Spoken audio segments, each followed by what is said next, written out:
We're all cooking at home a little more these days, which means we have a pantry and a freezer full of ingredients, some of which are you like, what do I do with it? Well, we'll tell you.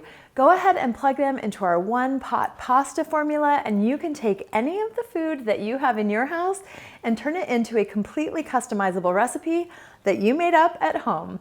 Today we're going to show you how to use that one pot formula to make your own twist on one pot pasta. I'm going to show you with a few of the ingredients that we have how to make a delicious one pot skillet lasagna, no baking required.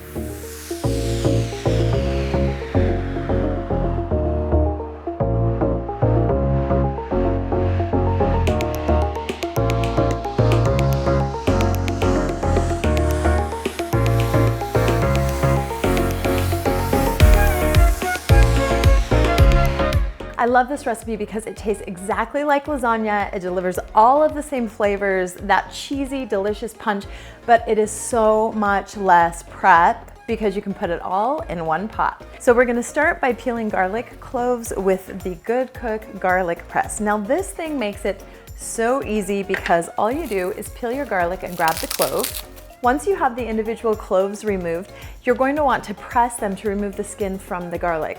Now, you can do this in a number of ways, but GoodCook has made it easy because this press comes with a side that is ready to separate the skin from the garlic. All you have to do is put the clove on a cutting board and press with this portion of your garlic press. And place the garlic inside the garlic press. Then close and press. And there you have perfectly minced garlic ready for your recipe. Okay, we're gonna add a little bit of olive oil to our pan.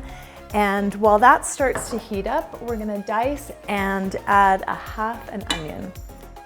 And to the pot, we're gonna add 1.5 pounds of ground Italian sausage. Cook that until it browns. All right, we are officially almost done. Now it's time to add the spices. We're going to add some Italian seasoning. Then we'll toss in a 15-ounce can of diced tomatoes. You can also use tomato sauce here, or fresh tomatoes work as well.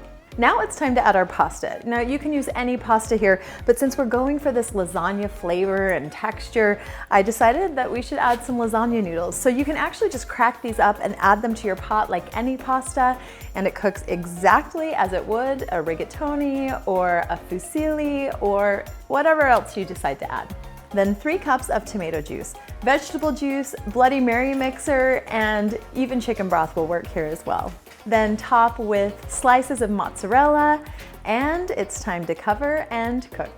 And now it's time to top with a garnish. We're gonna add a little bit of finely chopped parsley just to add a little bit of color, and then this dinner is done.